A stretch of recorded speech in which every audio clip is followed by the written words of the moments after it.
भोपाल से हरिनारायण पटेल। बात जो कही भोपाल से हरिनारायण पटेल। अनुभव तो तभी होता आदमी जब उसमें गुजरता है। मैं रेलवे से रिटायर्ड इंजीनियर हूँ और रेलवे की नौकरी है वो तो सबको मालूम है बड़ी सख्त होती है। तो उस ड्यूटी के चक्कर में आदमी कई बार अपने जीवन शैली की नाम रूप से भटक जाता है। तो उसके हिसाब से रात में पूरी करना, चाय पी ली, शाम को खाना ठीक से नहीं बचा तो कुछ भी खा पी लिया, वो सब चीज़ें जीवन शैली में आ जाती हैं और जिनका जो असर तो होता ही है। जैसा खाओगे अन्न वैसा होगा मन। तो जैसा भोजन हम करेंगे या जो खाएंगे पिएंगे वैसा ही मन होगा, वैसा ही तन होगा। तो 2012 में मैं ड्यूटी करके घर गया तो मुझे थोड़ा सा हल्का सा पेन लग रहा था अंदर। और घर गए तो बताया बच्चों को मुझे आज ठीक नहीं लग रहा है, दर्द हो रहा है हल्का सा। हमारी छोटी वाली बहू थी तो बोले भाई साहब आप एक काम करो, दिखा दो डॉक्टर को। मैं डॉक्टर के पास गया, बच्चा था घर में छोटा वाला, भाई भाई उसने वो चला रहा था, मैं बैठ के पीछे गया। तो जो शाम का समय था करीब 6:30-7 बज रहे होंगे। तो डॉक्टर ने जो गए उसमें बीपी नापा या जो भी उसमें जांचें करी तो उसको एबनॉर्मल लगा। तो वो उसने कंसल्ट किया सीनियर डॉक्टर से, स्थिति जो भी हो जैसी हो। तो बोले ठीक है आप आईसीयू में डाल दो। डॉक्टर साहब बोल रहे थे ना आईसीयू, आइसोलेशन कर देते हैं। सही बात है, ये आईसीयू में सब अंदर डालना सब बंद कर देते हैं, बाहर से ब्लीडिंग शुरू हो जाती है। तो मैंने कहा ठीक है, आईसीयू ऊपर है फर्स्ट फ्लोर पे रेलवे अस्पताल का। तो मैं उठा और जूते पहन के जाने लगा। तो डॉक्टर मेरे को चिल्लाई दूर से, क्या कर रहा है? मैं चौंक गया, मैंने कहा क्यों, क्या हो गया, क्या हो गया? नहीं अंदर बैठिए, मैं अभी चल के आ रहा हूँ, आपके सामने आ रहा हूँ पैदल, ऐसा कुछ नहीं है। नहीं आप नहीं हिलेंगे, आपने क्या किया वो तोड़ दीजिए। अब मेरे पास आ गए, आपका ठीक नहीं है, बीपी आप पड़ा हुआ है, आपको यहाँ से हिलना नहीं है। और उसने कॉल किया तो वो आया वार्ड बॉय, व्हील चेयर पे मुझे उसने बिठाला। तो मुझे हंसी भी आ रही कि मैं अभी ड्यूटी करके घर गया, घर से आने के बाद चल के आया हूँ अस्पताल में और व्हील चेयर पे ठीक है। डॉक्टर बोले कि वो मारना पड़ेगा, ऊपर ले गए, वहाँ एडमिट किया। फिर भी हमारा बीपी उनके हिसाब से नॉर्मल नहीं हो रहा था। तो उन्होंने हम भोपाल में बोलिए वो रेफर कर दिया एम्बुलेंस से। बीवी बच्चों को ही नहीं मालूम क्या हो रहा है। मैंने बोला भैया फोन तो कर दो, बीवी को फोन पड़ जाएगा।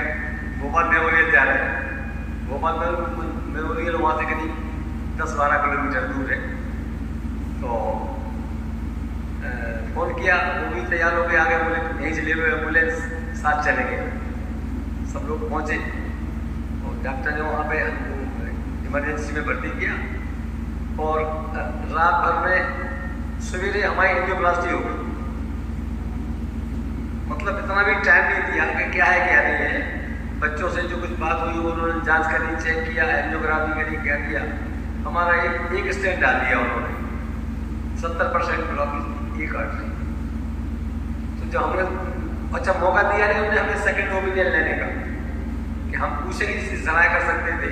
रात को एडमिट हुए, सुबह 11 बजे ओटी में ले गए और डाल दिया स्टेंट। और हम जब थोड़े से नॉर्मल हो गए तो फिर हमने कंसल्ट किया हमारे जो और मिलने वाले डॉक्टर।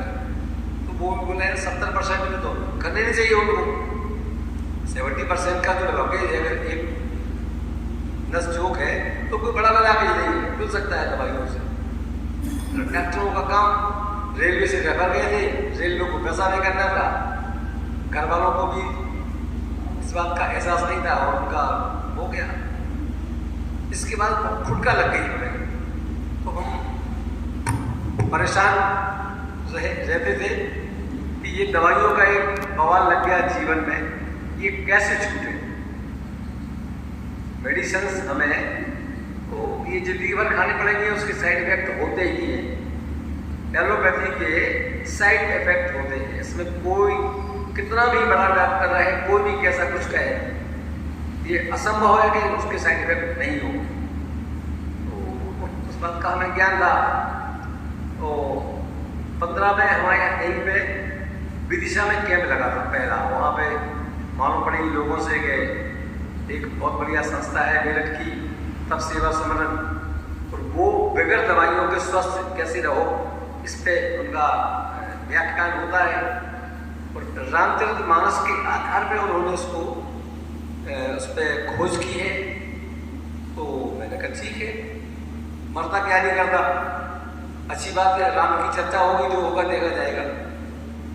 तो पहले कैंप में जब आया वहाँ तो मुझे लगा कि नहीं, ये वाकई में जीवन शैली अगर बदल लो आप, खान पान, तो आपका जो स्वास्थ्य है वो बगैर दवाई के आप रह सकते हैं। ये हमने अनुभव किया 2 दिन में। हमारा वजन 79.5 था और सबसे ज़्यादा ओवरवेट थे उस समय। हमारी हाइट के हिसाब से 65 से ज़्यादा वजन नहीं होना चाहिए। तो डॉक्टर साहब से हमने मिले, बात करी। डॉक्टर साहब बोले कि अगर तुम सिर्फ 40 दिन अगर रेगुलर एनीमा दोनों टाइम का और खान पान अगर जो बता रहे हैं ये करोगे, 40 दिन में आपको रिजल्ट मिल जाएगा। और उसका वाकई में हमने देखा असर। हमारा आज 65 से ज़्यादा बढ़ता ही नहीं है वजन। कुछ भी खाते रहे, कुछ भी करते रहे, लेकिन जो पद्धति बताई डॉक्टर साहब ने, खान पान बिल्कुल हमारा नियमित है। 11-12 के पहले हम कुछ नहीं लेते हैं, पानी भी नहीं लेते हैं, कई बार तो सिर्फ जूस लेते हैं पत्तियों का, लौकी का, और सबसे अच्छा जो जूस है वो, हाँ, और दवाइयों का डर तो खत्म हो गया। शर्मा जी बोल रहे हैं कि दवाइयों की स्थिति बताएं, तो दवाइयों का डर तो खत्म हो गया, अंदर से कॉन्फिडेंस आ गया। हमारे शरीर में इस तरह के बदलाव, चेंजेस आए। जो पहले स्थिति थी, चलना फिरना घूमना, हम सीढ़ी चढ़ लेते हैं, दौड़ भी सकते हैं, थोड़ा बहुत रोज डेली वॉकिंग करते हैं। यानी स्थिति ये हो गई कि दवाइयों का डर खत्म हो गया, और जो दवाइयाँ खाते थे वो हम कभी खाते हैं, कभी नहीं भी खाते, वो डर खत्म हो गया। लेकिन आपको अगर ये बताया जाएगा जो यहाँ पे 1 हफ्ते में, अगर आपने उस पर यकीन करके और अगर आपने चलना शुरू कर दिया, तो निश्चित है कि आपका जो डॉक्टर साहब बोल रहे थे कि आपकी आधी बीमारी तो खत्म हो ही जाएगी। आप सुन भी लोगे तो नहीं करोगे। तो वो फिर उसके बाद से इतने दिन हो गए मेरे को, 17 से लेके और 5 साल हो गए जब से मेरा नियमित खान पान भी बढ़िया चल रहा है। और फिर अभी 21 में यहाँ हुआ था, इन्हीं लोगों ने करवाया था, उसमें भी आए थे। 2-3 बार आश्रम भी गए मेरठ, वहाँ भी सब सत्संग चलता रहता है। तो बीच में क्या होता है कि जैसे बैटरी है, शरीर भी एक तरह की मशीन है, तो काफ़ी दिन जब हो जाए तो डिस्चार्ज होना शुरू हो जाती है। तो शरीर को भी चार्ज करने के लिए सत्संग बहुत जरूरी है। जहाँ भी मौका मिले, जब भी मौका मिले, उसमें शिविर में अटेंड करें, उपस्थिति दें।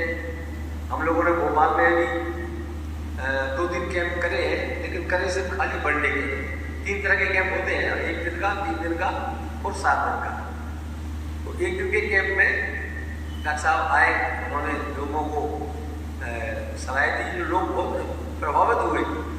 दूसरी बात तो स्थिति ये हो गई थी कि लोग सामान्य रहे,